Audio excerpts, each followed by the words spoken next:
Hey, this is Matt once again. What about the end of the videos? Another paid request, this time from Shawn. Thank you so much for that. For those interested in requesting any type of videos, topics, commentaries, reviews, re-reviews, what have you, feel free to send it either directly to my PayPal or join my Patreon. Both links are down below in the info box.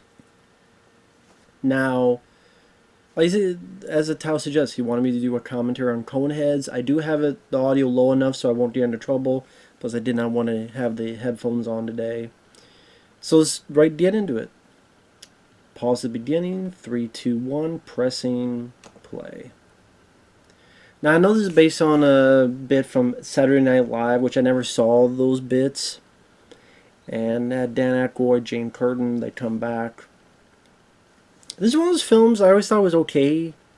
I never loved it like other people did, but like this is a pretty decent effect shot for 1993. But what made the film interesting was the cast. I mean, this has a crazy cast of recognizable people, and that name, Steve Barron. If that sounds familiar, he directed the 1990 Teenage Mutant Ninja Turtles, which, if you know me, is literally one of my favorite films of all time. It's what helped me make that and the original cartoon, but that especially made me a Ninja Turtles fan, hardcore fan, and I love that movie.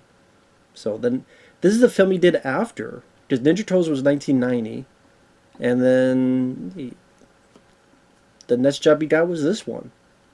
I think at one point Steven Spielberg, who had seen Ninja Turtles with his son, I think offered him Casper, but he didn't take it for whatever reason. But nice reference to Star Trek there, the Gorn episode. Definitely one of the more famous episodes.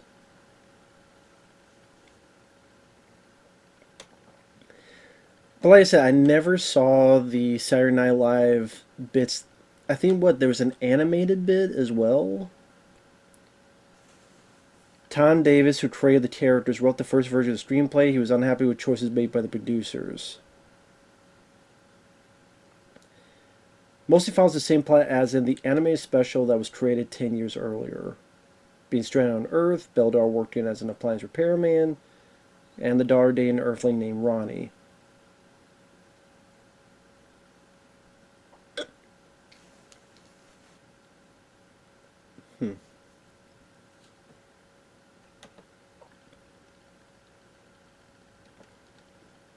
Now, the budget for this film was pretty decent for this kind of film, $30 million. A lot more than, I mean, that's more than double or triple Steve Barron had for Ninja Turtles.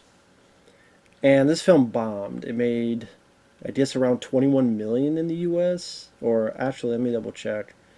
The film didn't make any money at all when it came out. I think because if enough people did not know about the Saturday Night Live skits, they would look at this and go, what the hell is this? Why do they look like penis heads? I mean, the film could be called Dickheads. They really could. So they see that and they go, okay, this is just going to be a bunch of penis jokes.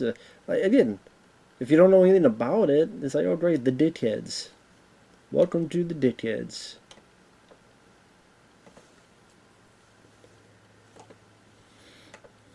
That's probably my first thought when I first saw it. Why do their heads look like dicks?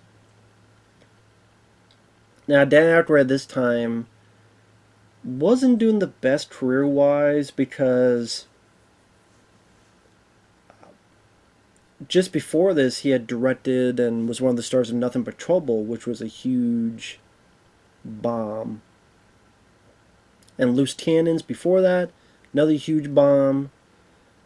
He was a supporting role in Sneakers, which I like. My Girl had made some money. But then, after this, he did Exit to Eden, My Girl 2, North, Canadian Bacon. It wasn't until doing work like Tommy Boy and Crow's Point Blank, but then you had Blues Brothers 2000, Susan's Plan, Getting Away with Murder, films that really did nothing. And here we got Michael Richards, who was famous for Seinfeld at the time, and around this time was also in movies like Airheads. I think a year after he'd be in Airheads.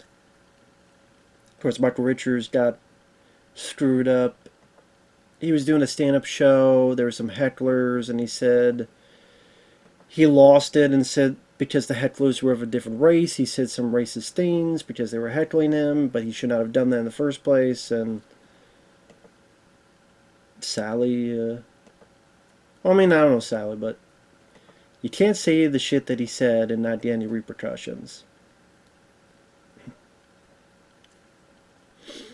So that killed his career, acting that way. Absolutely killed his career. So, because he only starred in one film, Trial and Error, with Jeff Daniels, and that's it.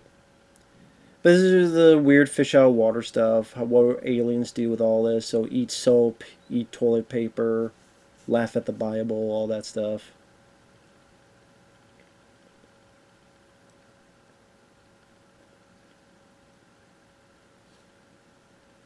And also, the way they talk, Dan Aykroyd and Jane Curtin, I will admit at times got on my nerves. You know, I don't know what's going on here. It's one of those movies that, again, I watch it and it's like I'm rooting for Steve Barron because I'm a big Ninja Turtles 1990 fan. I don't hate Dan Aykroyd. I like Dan Aykroyd. Liked him in Ghostbusters and among other stuff.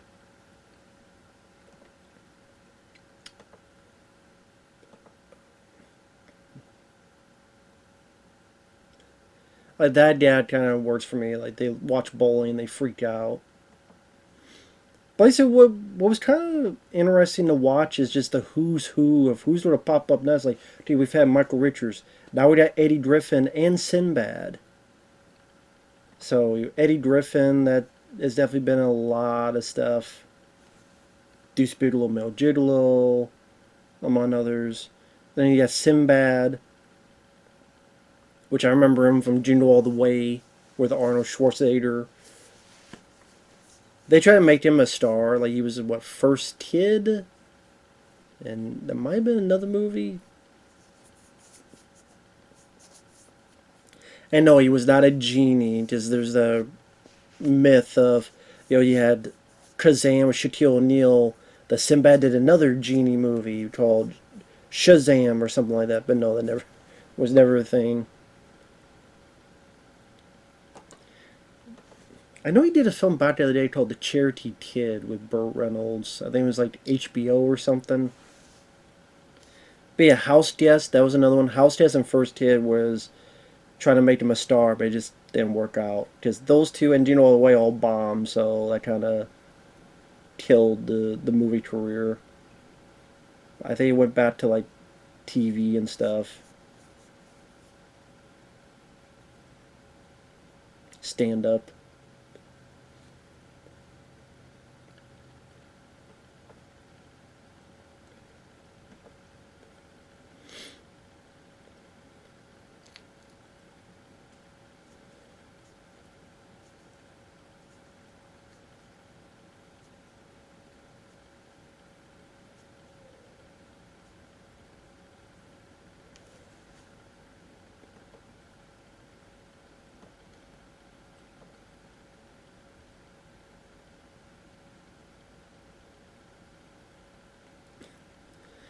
And there's some fun visual gags. Like instead of smoking one cigarette, just smokes the whole pack at the same time.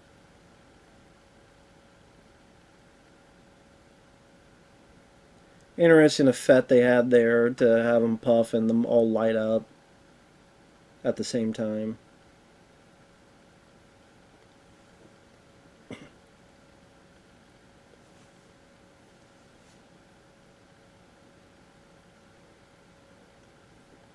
I think that's Phil Hartman. May he rest in peace. Speaking of Jingle All the Way, and I think he was also in House Guest with Sinbad. and then Jingle All the Way was Sinbad. So that's funny. They were in 3 films together. Yeah, but Phil Hartman. I mean, a lot of guys who were either on SNL, since this was pretty much this was an SNL movie, or you familiar comedians that want to be part of the fun. But yeah, Phil Hartman. I mean, he did a great job on The Simpsons and various voice roles. He was on news radio. One of the better parts of Saturday Night Live at that time. He was in Small Soldiers. That was his final film. And then Sally, his wife was crazy.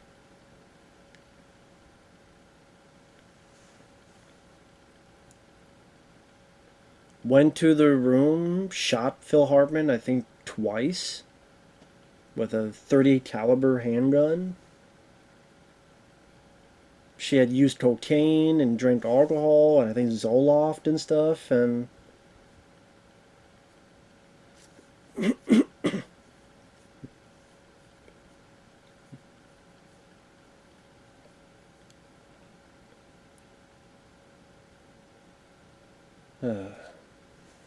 damn.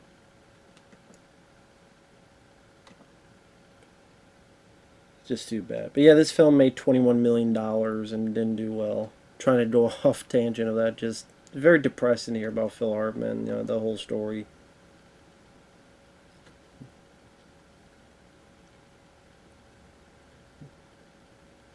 Of course, is when I remember this where he gets the immigration details.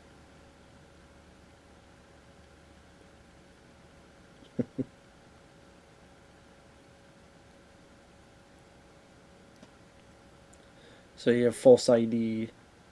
I think this is Adam Sandler where we get into it, I believe.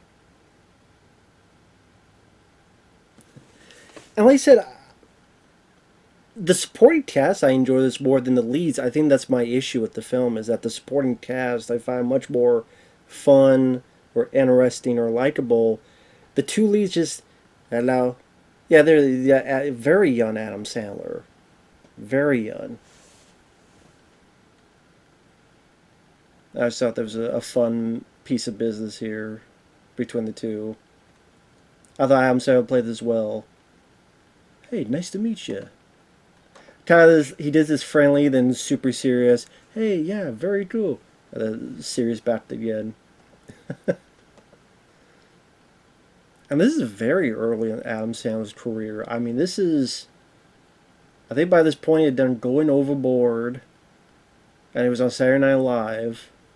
That's pretty much it, because a year after he was in Airheads, and then 95 would be Billy Madison, and 96 Happy Gilmore, so this is... It was the first film he was in during his SNL career. And I think that's the thing is that Wayne's World had come out. Was that 92? I want to make sure. And that was such a huge hit. Like a nice surprise hit. And then you had an onslaught of SNL movies. You had 92. And that was a nice surprise hit. And then people thought, well, damn, well, we got now another income. Like, you looked at what Mike Myers, Dan Carvey, they did this film, and it did a lot of good status for the people involved with that film. We got to do our own. But sadly, a lot of the SNL films are really fucking bad, and there's a lot worse in this movie. That's why I can't get that mad at the movie. It just, again, the concept didn't really interest me. Like I said, the Saturday Night...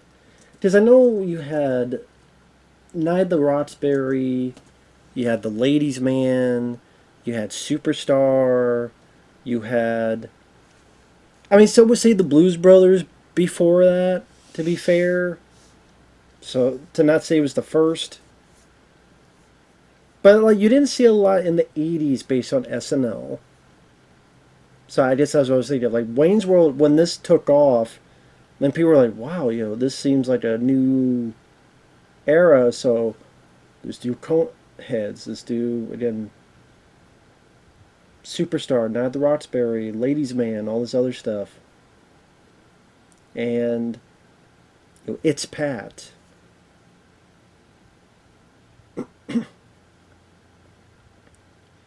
We got David Spade there. Again, very early in his career. Just a few years later, he'd be in Tommy Boy. That's the thing, like, these guys were just starting off in this film, and that's another interesting thing is that this the first film David Spade was in? And his boss is played by Michael McKean, who was in This Is Spinal Tap, who would also be in Airheads a year later. I think this is pretty early in David Spade's career. Oh yeah, that's right. He was in Police Academy 4. He's one of the citizens on patrol. That's right. Light sleeper as the theological cokehead. Okay, I don't know what a light sleeper is. With Willem Dafoe and Susan Sarandon, crime drama. Wow, and David Spade is a theological cokehead. Okay, interesting. Obviously, he's like a tiny part, but okay.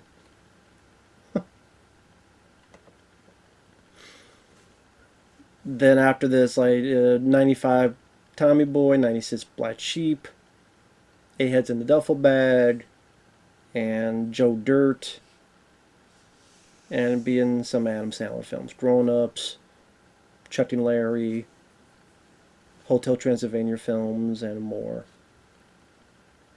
I always liked David Spade, and I never minded him. I thought he worked the best, of course, with Chris Farley, but I like some of his starring roles. I didn't mind the first Joe Dirt.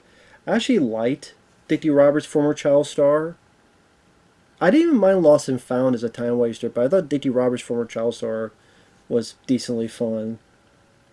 So, I even didn't mind the film him and Adam Sandler did together, The Do-Over. I thought of the comedy realm of Adam Sandler, that was actually one of the decent ones.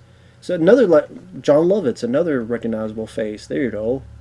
And it seems like every couple minutes, like there's another recognizable guy. So there's John Lovitz as the dentist,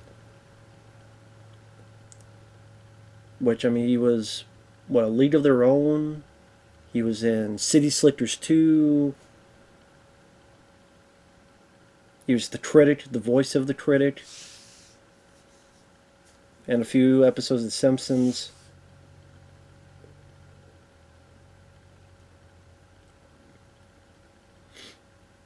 Like I say, it's like everywhere you look is like, oh shit, there's another recognizable face.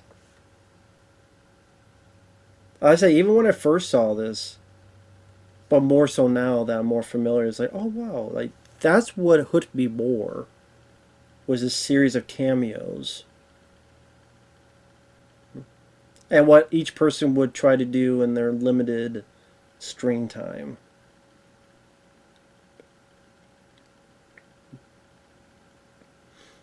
At least that's the way I looked into it. And like that, a lot of those Saturday Night Live films, I like the Blues Brothers. This is a pretty cool effect, I'll say. This is, I thought, a pretty neat practical effect. That's another thing, like, that's pretty crazy.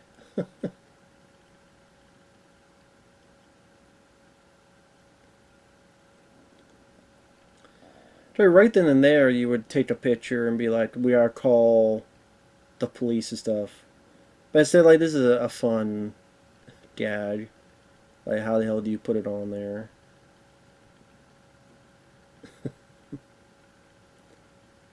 And this is where you either go with it or you don't. I mean, why he doesn't just call the cops? Why doesn't call the army? Take any type of photograph when he's sleeping and knocked out. But instead, just, yeah, sure, it's normal. Why not?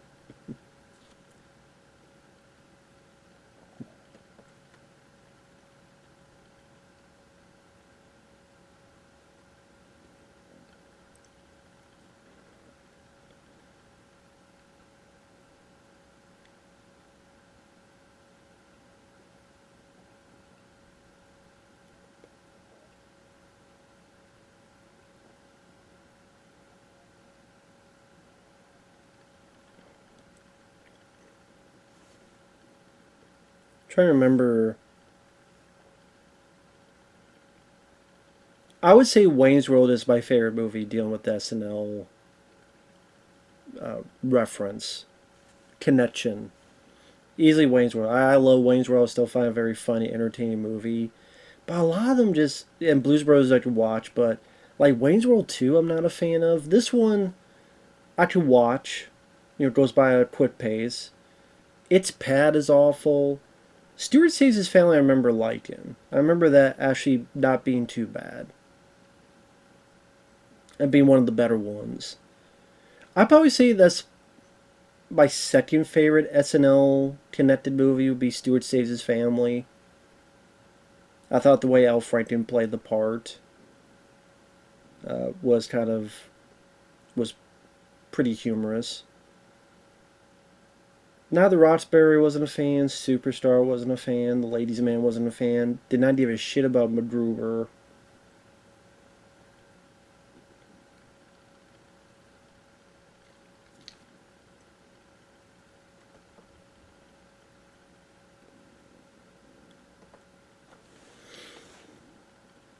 Pretty much the Germans on their trail and they have to move, and as you learn, pregnant, have a family, and they got Drew Terry, very young Drew Terry in the back there. Of course, we'll later have the Drew Terry Show, and now is the host of The Price is Right, which I never thought. I remember watching the Drew Terry Show quite a bit back in the day on ABC. Never thought though that he would get The Price is Right hosting gig, but okay. And lost a lot of weight. He's almost unrecognizable now.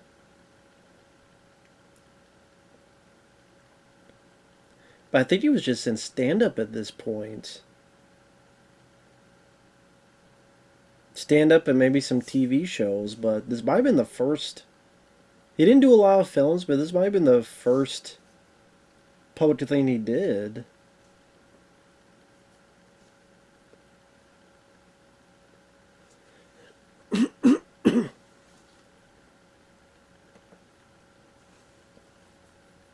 Wonder how this would play in today's age of sensitivity. If this would be allowed or whatnot. Because there'd be ways people would get offended by it.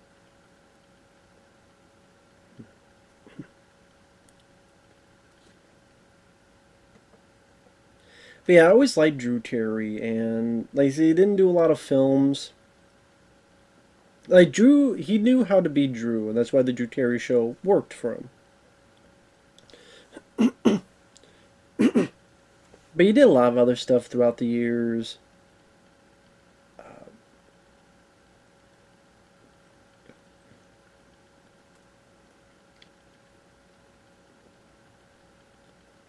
As in, like little competition, like World Poker, Dancing with the Stars, all that type of stuff. Yeah, talk about water breaking.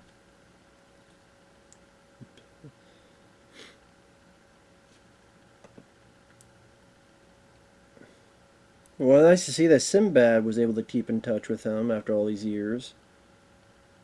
And then they, you think that the government was after him, they want to move to a different city, but I mean, nice to. Well, I mean, it's nice to see that Sinbad kept in touch with him, like I said.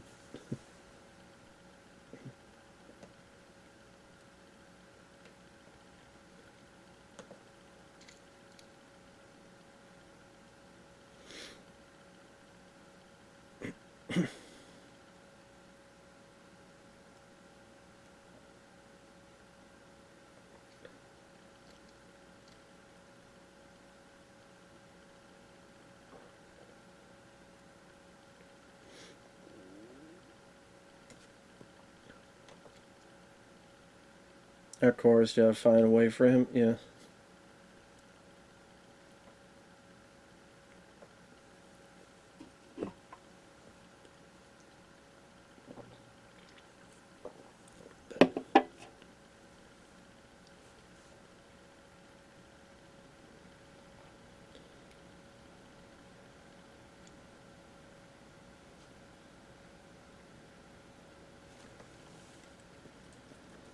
like I say, it was one of those movies that when I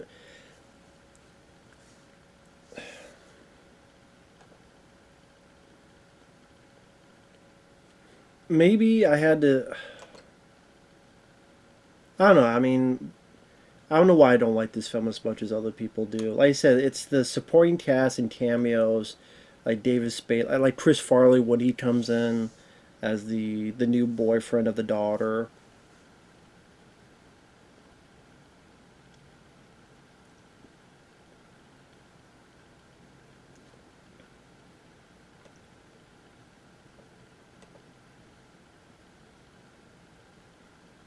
Like I said, just find them more interesting and funny than the Coneheads themselves. It's just the way they talk and that droning voice, which is part of it because of the type of aliens they are. It just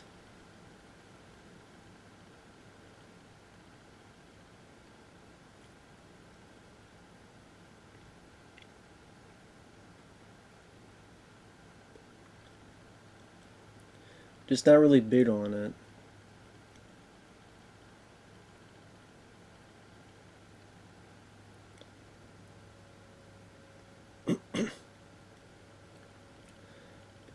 Of course, they moved away, I think, at this point, and they're going to raise their family.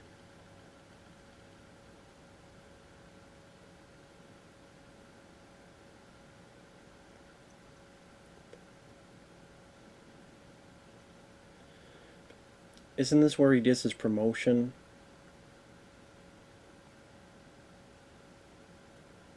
Been a while since I've seen this, so I'm trying to remember the details of the movie. Yeah, I think this is where he gets his promotion. That's why he doesn't look for them for so many years. It's like, you know what?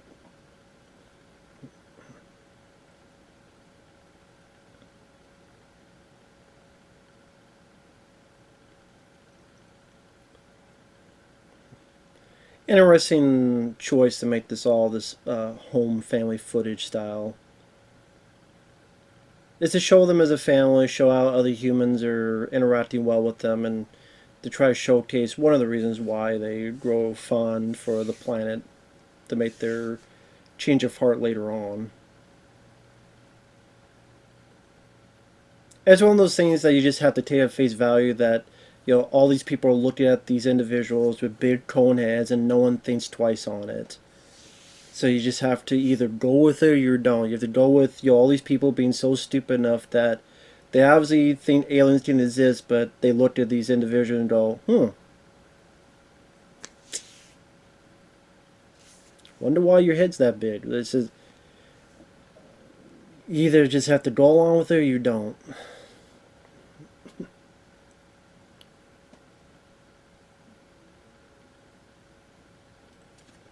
And I think the little girl is actually Dan Aykroyd's daughter, Danielle Aykroyd.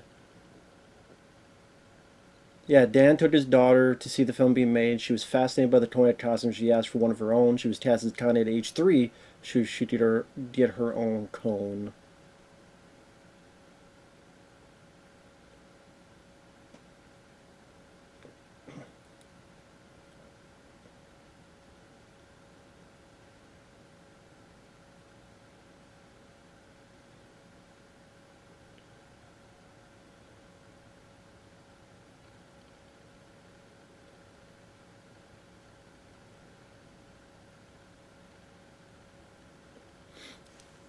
The rare Saturday Night Live themed film to feature past members Dan Aykroyd, Jane Curtin, Lorraine Newman, Derek Boris, and John Lovitz, and current cast members Adam Sandler, David Spade, Chris Farley, Julia Sweeney, Phil Hartman.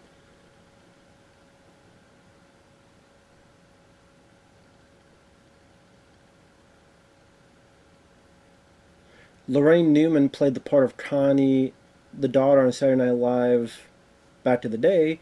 In the movie, the daughter is played by Michelle Burke, while Lorraine Newman appears in the film as the Coneheads' aunt.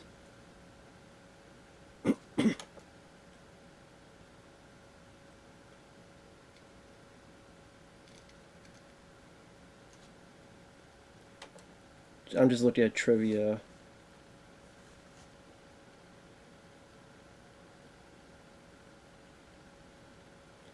The process of the prosthetic coning process took roughly 2 hours for Aykroyd, Jane Curtin, and Michelle Burke, who arrived before dawn each day.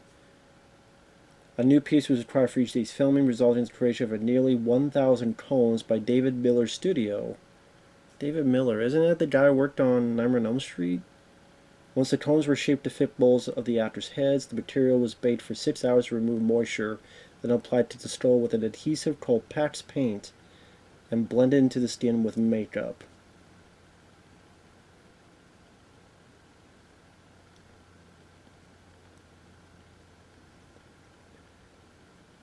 Scenes featuring Conan O'Brien and Colleen Camp were filmed but cut.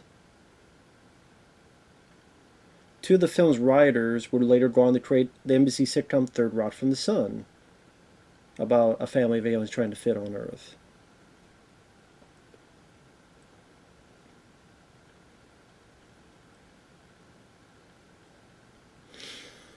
So I don't know if this is true, but it says here Dan Aykroyd lost it at one point during the shooting on the Paramount lot. In full Conehead attire, the actor threw a mega screaming fit at the studio's Melrose Avenue gate after his personal wardrobe person was reprimanded by a security guard for busting the lot's 8-mile-an-hour speed limit.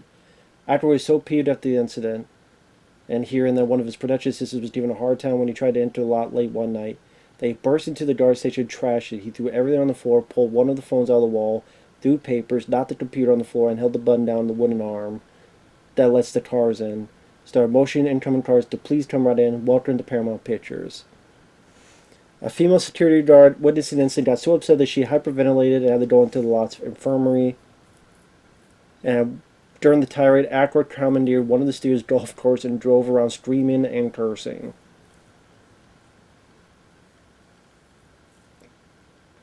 All because his personal wardrobe person was reprimanded by a security guard, and then one of his assistants gave him a hard time when entering the lot. I don't know, maybe it was, that's uncalled for. I guess the stress and everything else of doing all this shit. I don't know. So that's Jason Alexander with a full head of hair. That was speaking of Seinfeld. More than likely, nice wig. So you got two people from Seinfeld in here. Back to the day, he was in the film The Burning. He was in Jacob's Ladder before this in 1990.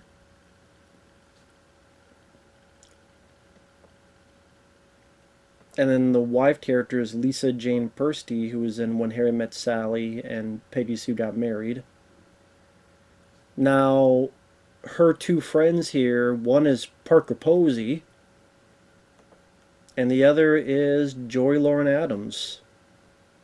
Joy Lauren Adams, I remember mostly from Kevin Smith films like Chasing Amy.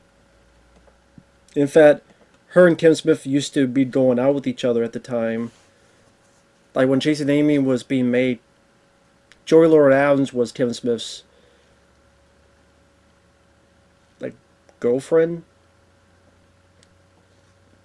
And I think at actually one point he was going to cast her in Dogma and things didn't work out, and then because she was in Mallrats before that.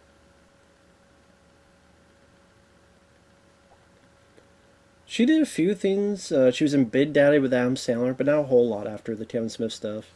And of course, Chris Farley. Huge Chris Farley fan. Anytime he showed up, it was just a pleasure to see. Just brought so much energy into anything he did, and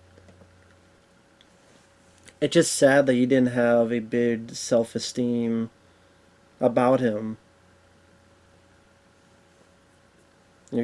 He always struggled with drug abuse, died of a drug overdose, and he was only 33.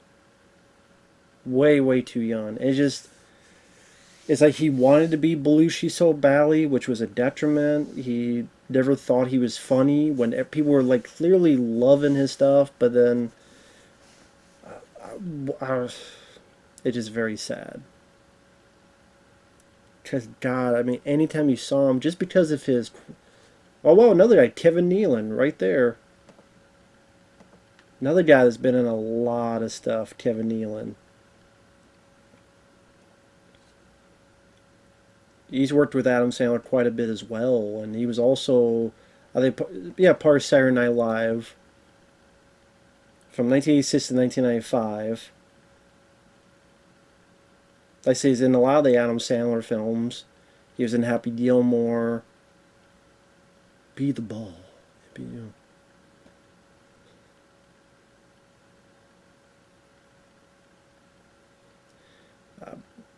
Yeah, it's if you watch Adam Sandler films, he was in a lot of those. You Don't Mess with the Zohan, Anger Management, Little Nicky, Wedding Singer. But yeah, I would say like Chris Farley, just anytime he would pop up, it'd be like, the security guard in Wayne's World, the cop in Airheads. And it was so great to see him in Tommy Boy. And like I said, his career is short, but Wayne's World, fun. Coneheads, I thought he was fun in this. Wayne's World 2, I can't remember in Wayne's World 2. I haven't seen that in a while, though. Airheads, fun. Billy Madison, fun. Tommy Boy, Black Sheep, always enjoyed those two. Burial's Ninja, I know he didn't like it, but I always liked that movie. Almost Heroes, just sad. I mean, I would watch it over Wagons East, but just sad about what happened. Yeah, it just wasn't the best script. But like I said, that's more tolerable than Wagons East. And Dirty Work, he had a big role in that, and that was the Norm Macdonald. A lot of clear product placement. You had Pepsi earlier, you got Subway. Like, literally, the flap is up, and there's Subway.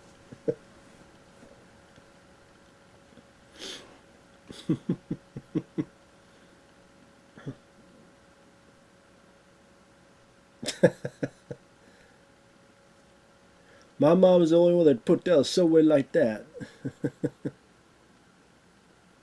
We'll say it's working. It does maybe want a Subway. Which I think wasn't that in Happy Gilmore as well? Subway? I think it was. I did. It actually does maybe want a Subway, so it's doing its trick. It is doing its trick. So Chris Farley's Ronnie was written to replace the character portrayed by Bill Murray, since Murray was also considered too old to play a teenager.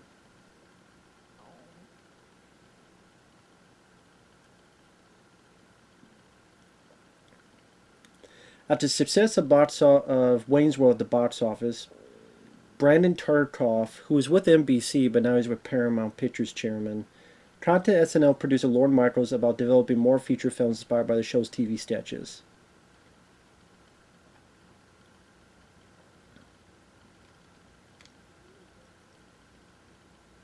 So then one of the first ones they did was Coneheads.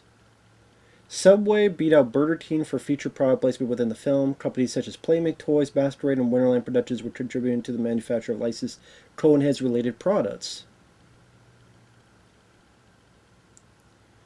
Yeah, that's right. Davis Spade and Chris Farley are in this. So technically it's the first film they're in together, but they just have no scenes with each other. Aykroyd's and Davis's first draft of the screenplay was too focused on military action. They got caught up explaining how the National Guard shot down the Conehead spaceship over Lake Michigan, how the Air Force was looking for them. But Lorne Michaels said it should be more about their daughter Connie going to high school and the themes of immigration, suburban life.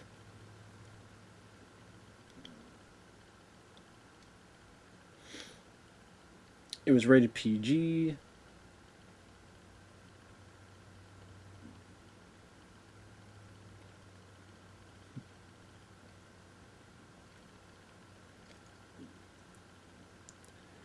As part of the film's marketing, Paramount printed an advertisement in various major magazines that parodied the marketing campaigns of clothing retailer The Gap.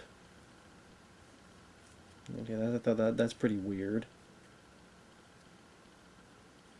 After the film's release, Zippy the Pinhead comic strip creator Bill Griffith published a series of cartoons accusing Dan Aykroyd of basing the Conehead characters on Zippy. It was common knowledge that Zippy was the inspiration for SNL at the time. Griffith did not assert his comic strip was a source for the characters until after the release of the feature film, and ultimately did not pursue legal action against any of the parties.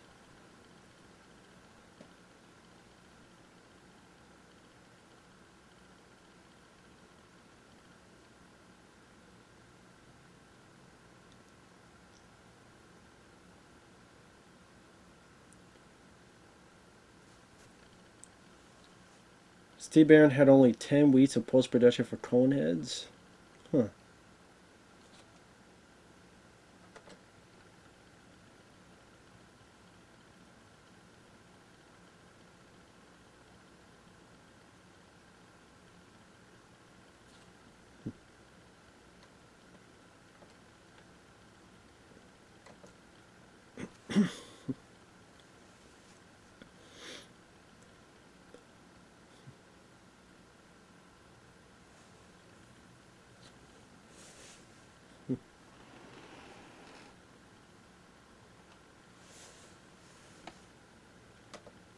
They said Chris Farley thought, was such a likable guy that could have played a lot of type of roles, but sadly, he was his own downfall, which is depressing. Way, way too young.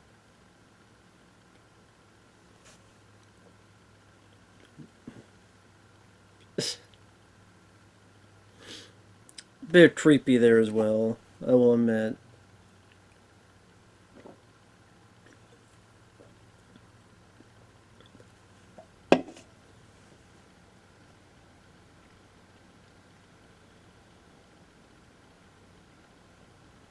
But it's so interesting that they cast Chris Farley in that role because a lot of times when someone's cast as the boyfriend, they're usually choosing the guy who's the jock or the guy who's the most quote good looking guy. So the fact that they said, you know what, we're going to cast a guy who just happens to be big, happens to be overweight, but that never becomes an issue. It never becomes making fun of that aspect or making jokes because of that aspect. So I thought that was rather refreshing, to be honest.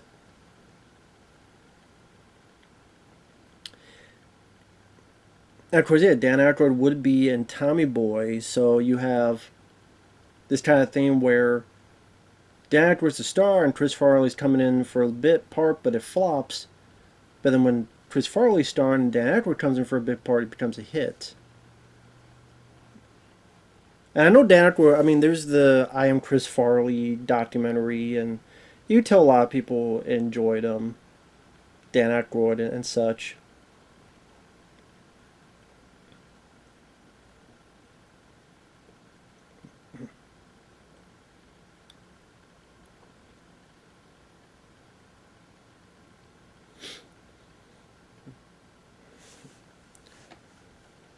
But I mean, it does. I can see why they make them talk this way for comedic effect, as well as to show the difference between. You see the way she talks because of where she's brought up and the cadence and how it's very different compared to her parents. So give that difference. And they're aliens, so why would they talk normal like us? I get that. I do get that point. I just think those there are voices that work for bits and pieces, but not for an entire movie. So again, if I watch this film, it's the supporting cast that interests me more than than the lead characters. That's just me though.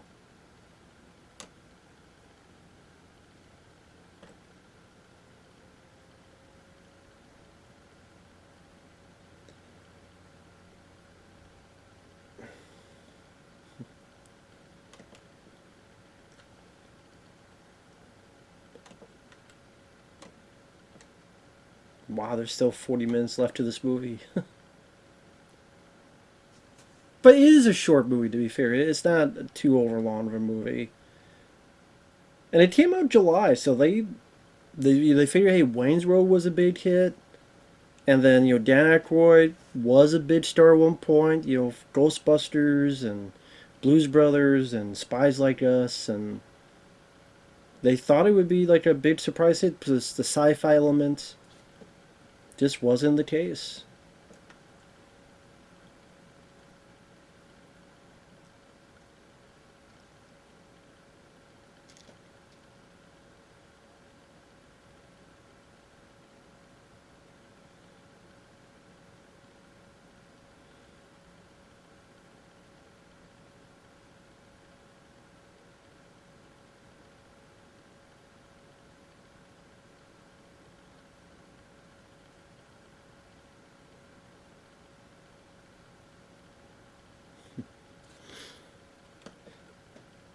Oh, whoops, wait. Sorry,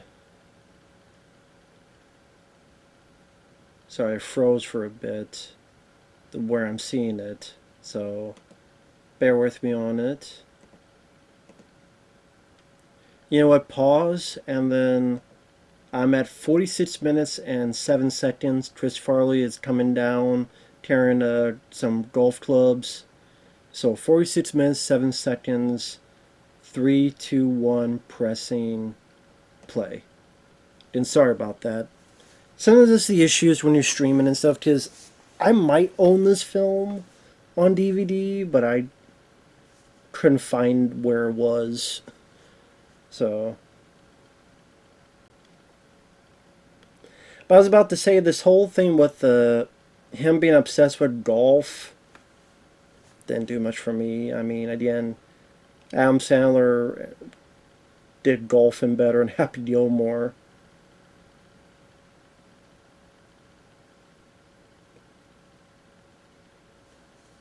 Like, what makes the scene work is like Chris Farley and his acting is just.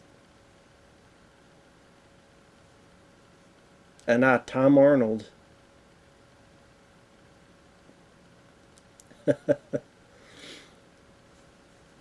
I know Tom Arnold was friends with Chris Farley as well. I never hated Tom Arnold like other people did. I know he had that relationship with Roseanne, but at least I never. Oh, another recognizable Ellen DeGeneres as the coach there on the left, who was just talking. That's Ellen DeGeneres, who of course would have her own show, and then the big talk show that lasted for a long time, and then I don't know. I've heard a lot of bad stories on her treatment of people, so not sure about her as a human being, but which I'm like, you know what, Ellen, with the way you look and your snout, should be a bit more humble with how you treat people. Just saying. You know. Sorry that your dad was an anteater. But anyway, hey, I mean, that's just me getting bad for her being so treating people like shit. Like, come on now.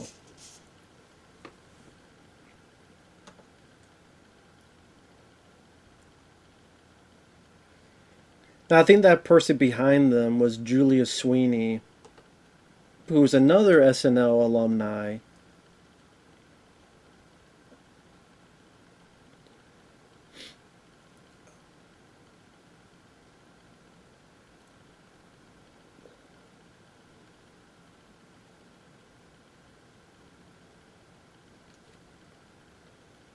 But, what was I going to say? Ellen DeGeneres, Christopher. Oh, yeah, Tom Arnold. Never hated Tom Arnold like other people did. I liked him when he was doing bits in, like, True Lies, even Exit Wounds, Cradle to the Grave. Starring role wise, I mean, you could tell maybe he wasn't starring potential. Plus the roles he picked, I mean, was it McHale's Navy? Yeah. I really don't know about McHale's Navy. Then what was the other film? Carpool, I don't remember a whole lot. I don't remember hating it. And then what was the other movie he did? He started. I can't remember. But yeah, I don't remember hating Carpool. Bit Bully, I wasn't bait on. Yeah.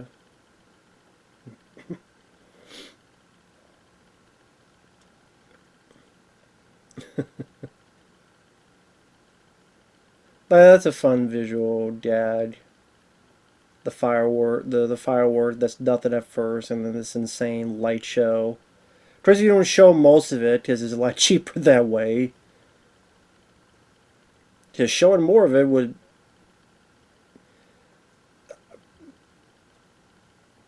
cost a lot more money. Just maybe it's also like, if we do something that's not as cool, then why would the folks react to it that way? But oh well. Idea why, and at least you see a little bit at the beginning of that scene.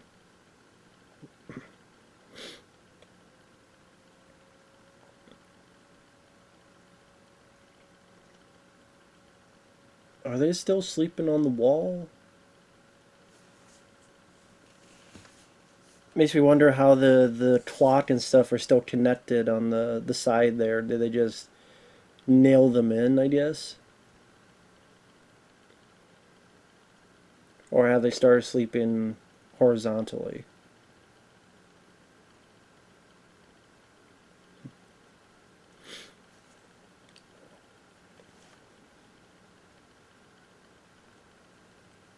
And that's the thing, like, these two characters just.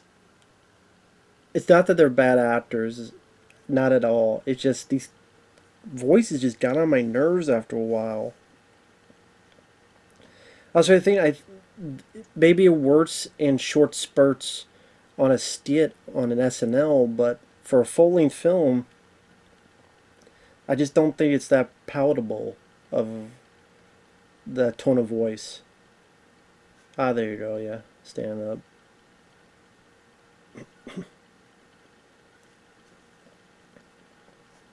So like Steve Barron is trying with his doing the 99 Ninja Turtles film and utilizing the effects by Jim Henson and to try to create some interesting visual gags. Although how much of that's in the script and how much of that was his input, to be fair.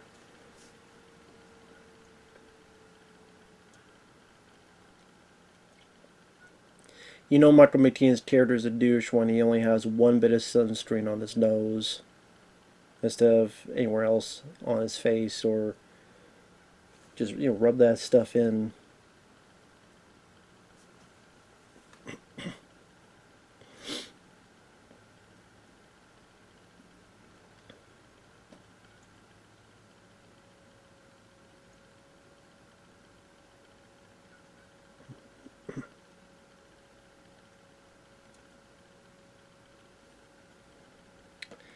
Curious, what is Jane Curtin gone on to do? Who plays the female lead here?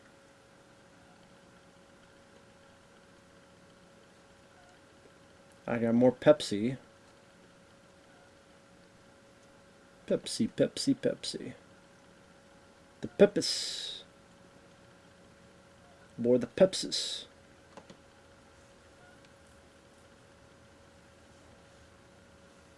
Can't remember her name. Who plays the?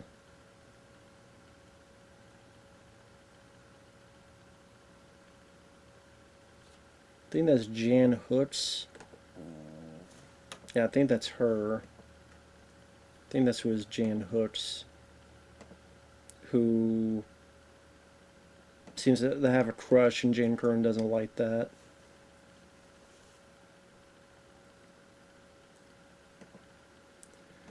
But yeah, Jane Curtin, like, she was on SNL. She won back-to-back Emmys for the sitcom Kate and Alley, which I've never even heard of that show.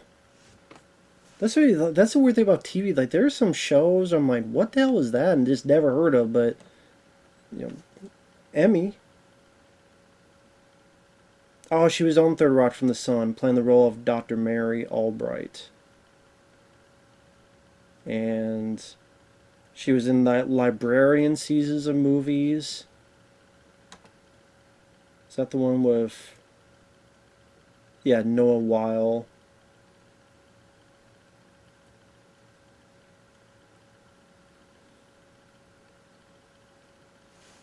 She was one of the original not ready for primetime players of NBC Saturday Night Live in 1975, remained on the show through the 79-80 season.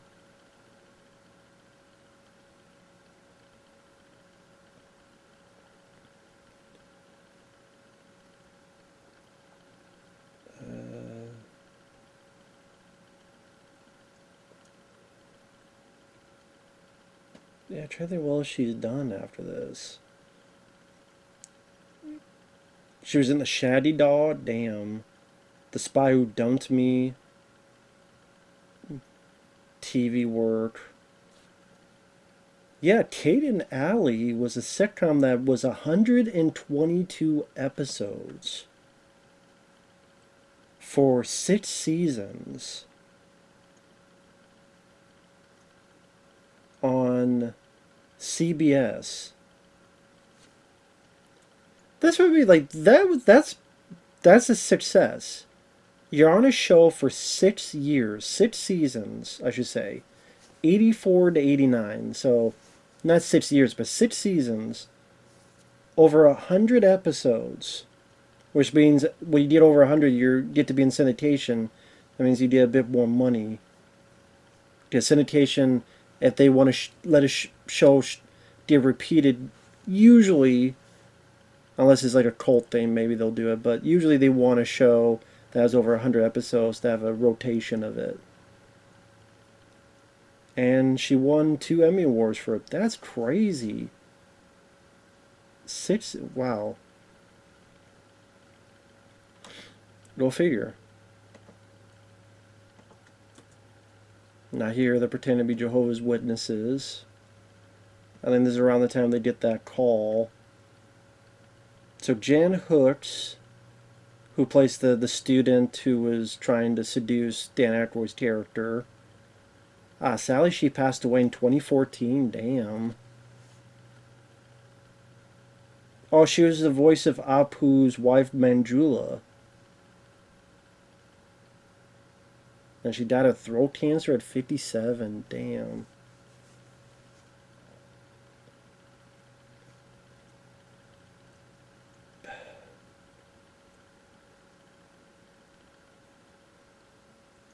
And she was also on SNL. 1986 to 1991. Huh. Man. Oh, and she had a big role in Batman Returns as well. Before this. Damn. Yeah, that's too bad.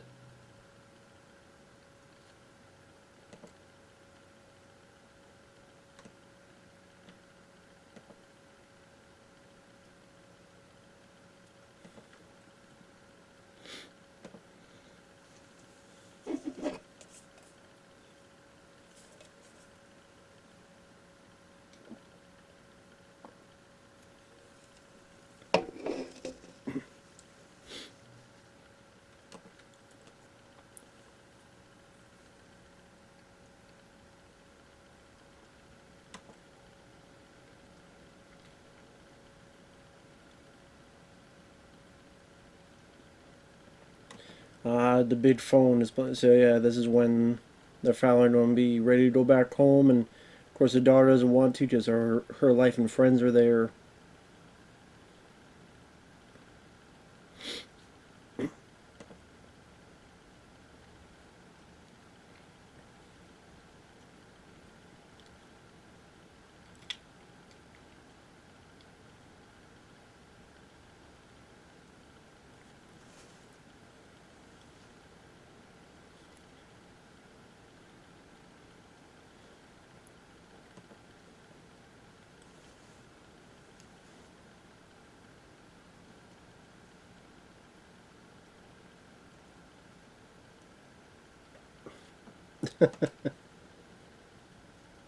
I can't. Anytime I see Chris Farley, I have to smile. Just his energy and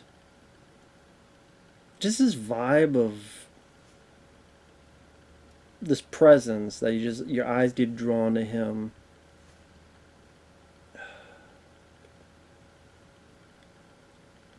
You know what? This must sound weird. It's like Curly from the Three Stooges. You see him, and there's just this vibe that he gives out. The eyes just draw towards him. And both had, sad lives when you look into it. And, you know, Curly had the stroke and then passed away well before his time. And then Chris Farley, even much, much younger. I mean, imagine if Chris Farley was able to get his shit together. And imagine him having a career of Adam Sandler. Like the list of movies he's made, good or bad, I would take to have more Chris Farley. And it's just a shame. And if Chris Farley was around, he would have been gotten a lot of stuff Kevin James got. Like, you think Kevin James would have been in Grown Ups if Chris Farley was still around? No, it would have been Chris Farley. And that would have been even, miles better. Because I've never been a Kevin James guy. At least for me.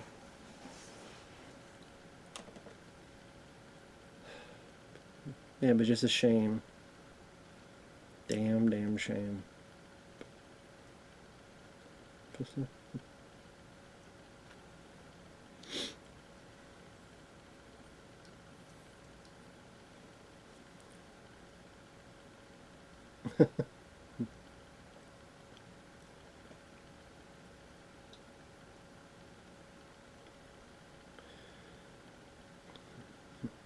I guess I hone in on this whole golfing thing because it's what helps him out at the end. His golfing strategy, so to speak, helps him out.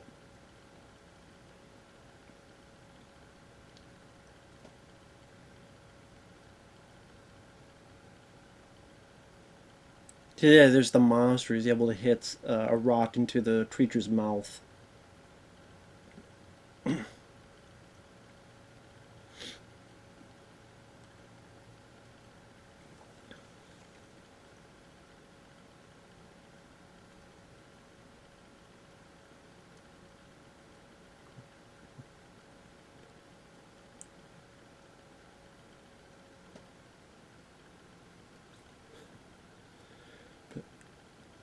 And see, I just see the potential and stuff like this. Like, okay, what would alien lovemaking be in different ways, so on and so forth. And this kind of reminds me of the bit in, well, not exactly, but what was the Demolition Man, where you had the the stuff that you put on and the psychic sex thing. Here's a lot more tamer because it's PG.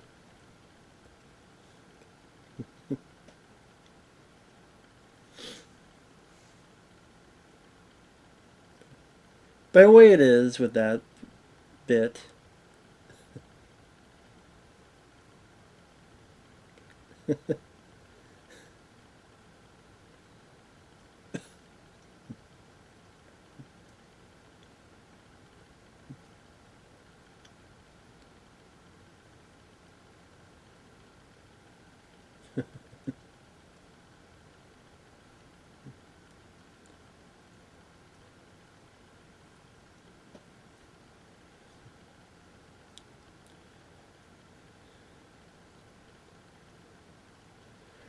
So now we're getting to the third act where we see the alien side of things.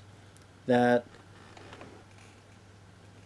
God, it's been a while. Like, it's been a while since I've seen it, so I have to remind him about what it looks like set design wise.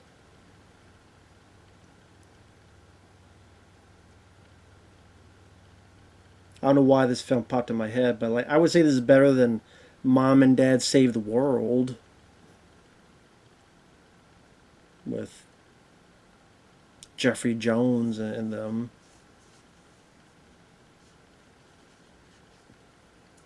Maybe because it was a family film and it's sci-fi and dealing with aliens and stuff. But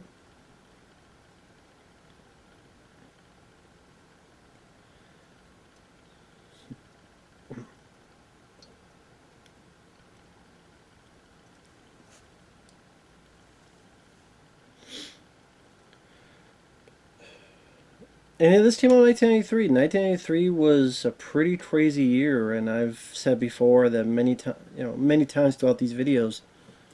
1993 is literally one of my favorite years in terms of movies. Maybe not number one, but it's up there. Hard Target, Cliffhanger, Demolition Man, among other films. Last Action Hero. Just a lot of films that year that I do quite love and enjoy. Like if I go through, I like the Super Mario Brothers movie. A lot of people don't, but I do.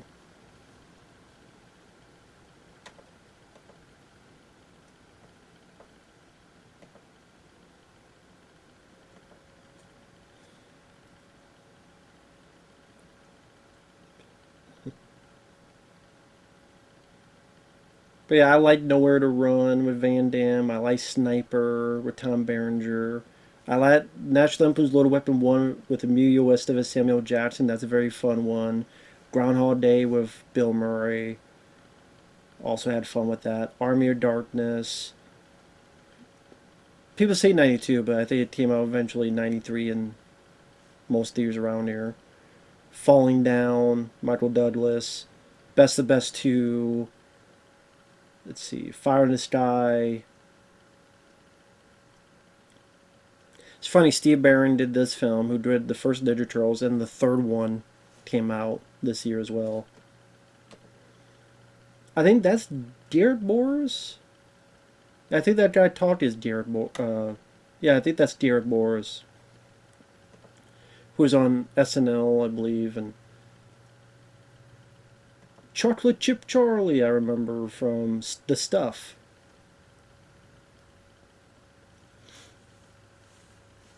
Yeah, that is Garrett Morris.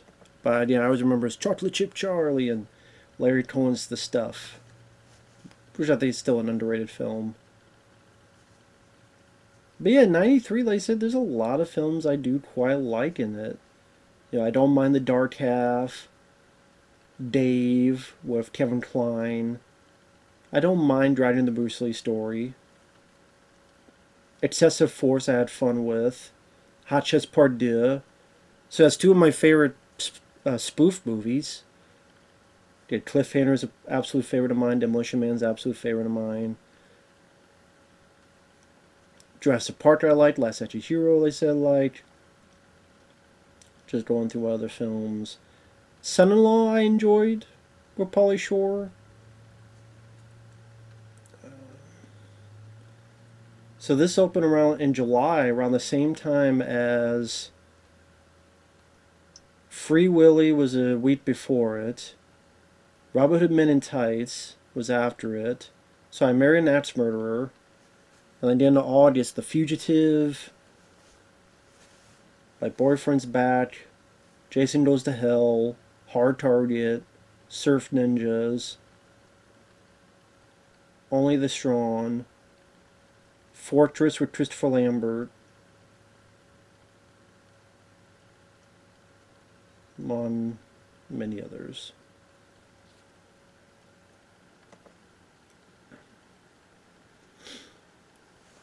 Now that guy there, I believe that's Dave Thomas as the High Master,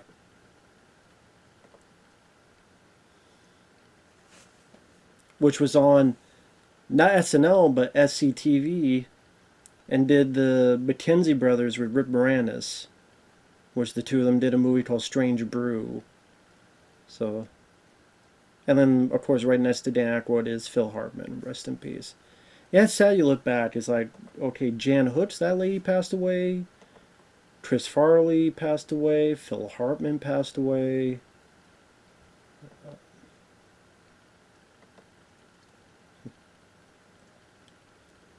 Michael McKean, Dave Spade, Hitched a Ride.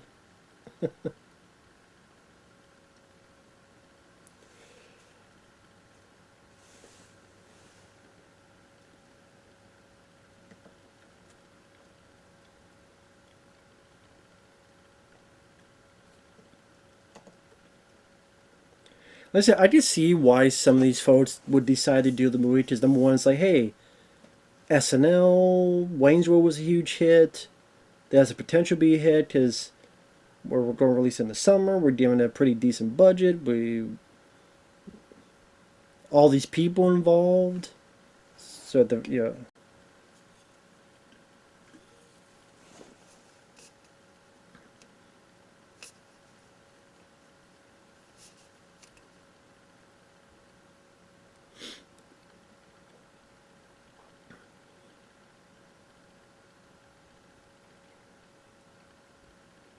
just seems like the weirdest shit he would bring to the showcase. It's like stuff he found in a closet last minute.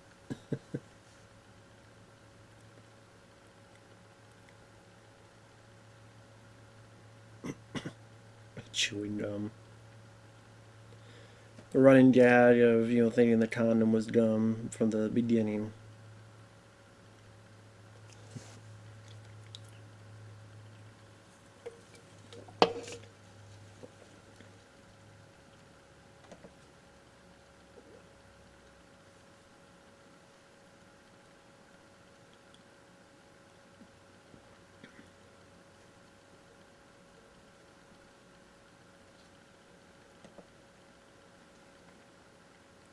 Of course, he had to blend.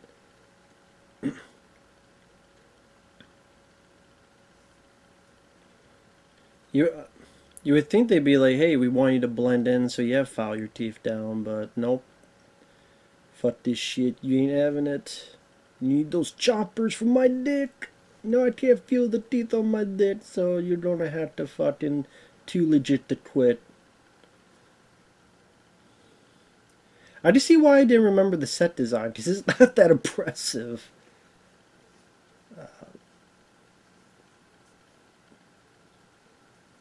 Like that, the bit before when they were all talking seemed like I don't know, could have been any set from any sci-fi film.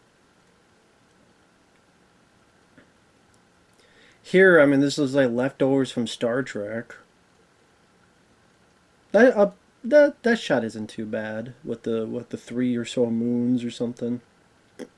Everyone having an orgasm. For 1993, that's not a bad shot.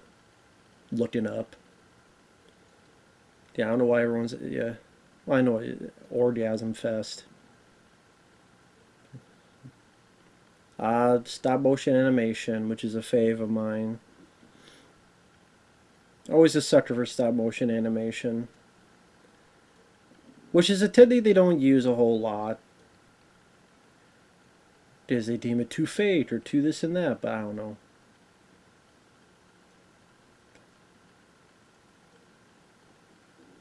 I think one of these is Tim Meadows.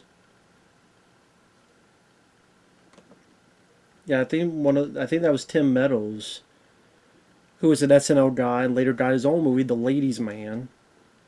And he do a couple films with Adam Sandler later on. You hear that a lot. Like, Adam Sandler became so popular, a lot of people just kept doing stuff with Adam Sandler. Because if I have to be honest, he's probably, you could argue he's the most successful guy to come out of Saturday Night Live. I guess the argument would be Bill Murray, Chevy Chase, Dan Aykroyd. I mean, Chevy Chase and Bill Murray. I guess you could argue maybe Bill Murray. But I think Adam Sandler, with the.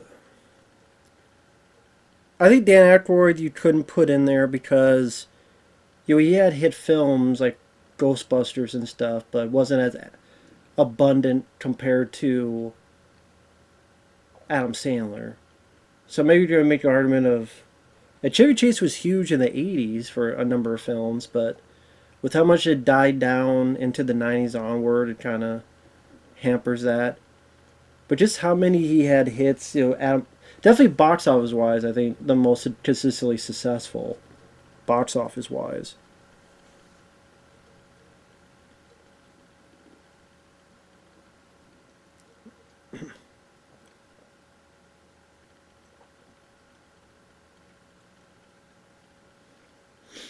But yeah, I can't think of a. And then Bill Murray, like after Ghostbusters, he didn't do a film for like 4 or 5 years. Then when he came back, he did a couple films and more than a couple films. So yeah, I would say in a consistent basis, Adam Sandler was the most successful.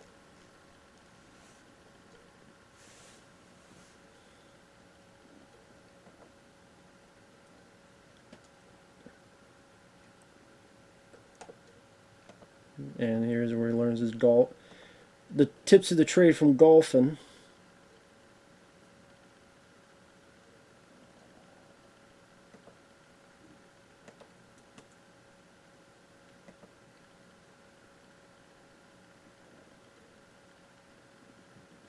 Yeah, and really, really like stop. Really nice stop motion.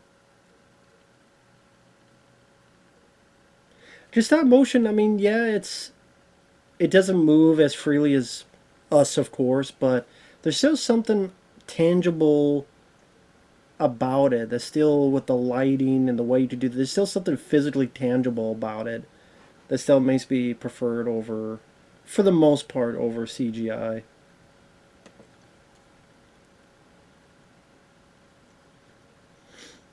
What I was saying before is like you looked at his filmography, you looked at Billy Madison, Happy Gilmore, Bulletproof didn't do it, but The Wedding Singer, Waterboy, Bid Daddy, Dramatic Wise Punch Drunk Love, Mr. D's, Anger Management, Londa's Yard, Click, Chuck and Larry, Mess with the Zohan, Grown Ups.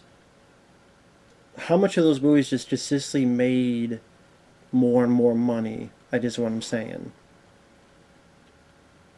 Not counting, the last 10 years of, or more, I should say, or let's say the last 13 years of crap.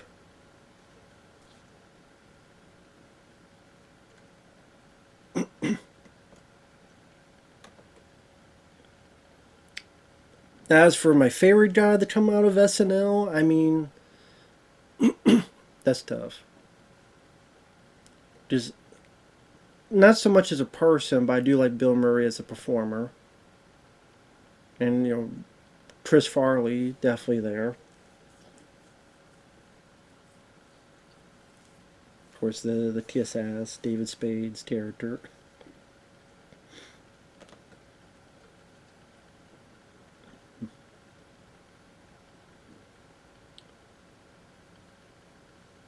Just using model work for pretty decent model work for the spaceships. Which again is a shame that they don't do that much nowadays.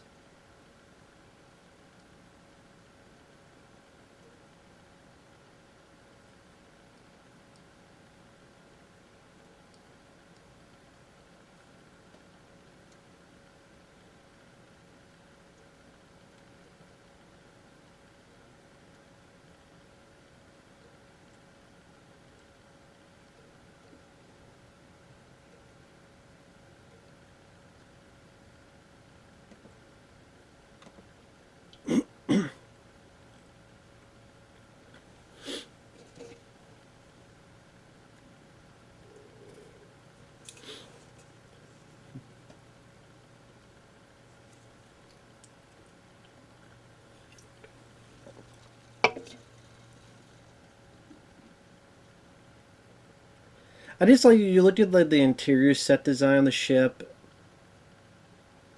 Like the outside of the ships look pretty decent. Just the interior is kind of kind of plain and blasé.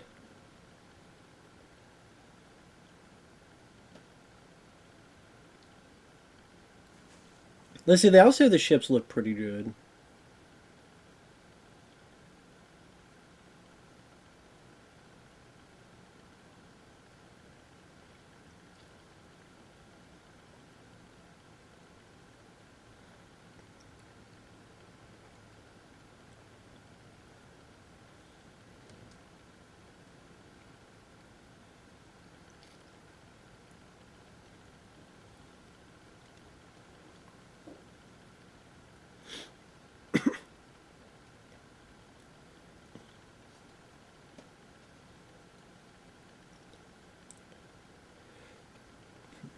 And we're getting to the finale of it. It's about 6 minutes left, and most of that will be credits. So, I guess my final thoughts on the film. It's not a terrible film. Easily not the worst of the SNL. I mean, you could call it one of the better ones. I would put Wayne's World as number one. Stuart Saves My Family number two. Probably Blues Brothers number three, and then this one number four. As for five, I don't know. Because the others I'm not really big on. Night of the Roxbury, Superstar, Ladies Man, It's Pat. It's Pat I would say is the worst, easily. Even even worse than Blues Brothers 2000. I think It's Pat's the worst. Blues Brothers 2000 would be the second worst. But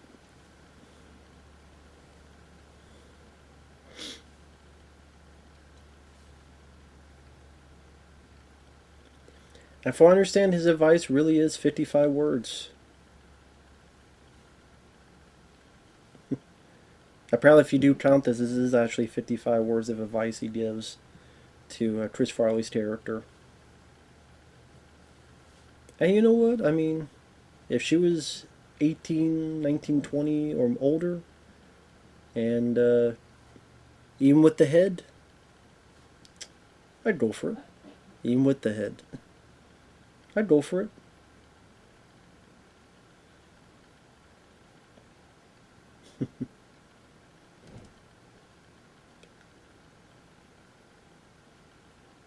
And that's the idea. It was refreshing. They don't make any jokes about Chris Farley's weight or anything of the sort. Nice and refreshing.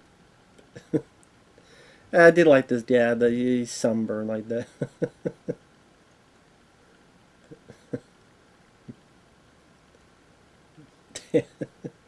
And the outline on the back.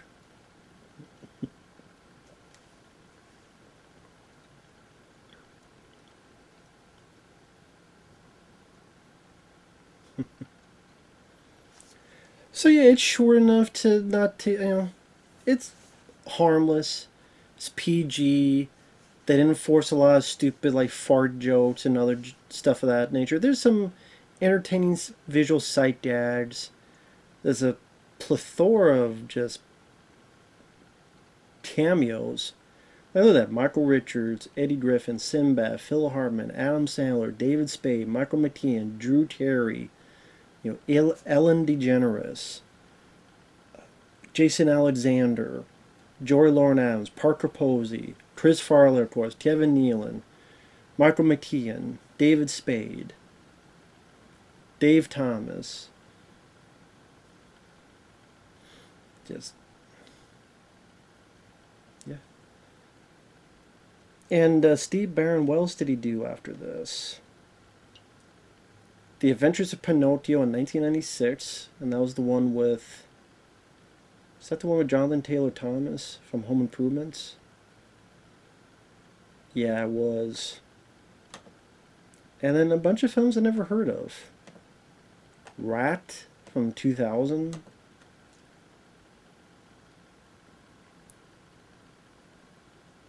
Working class man's turned to a rat and how his family copes with the startling change. Yeah, never even heard of this film. Probably for that reason.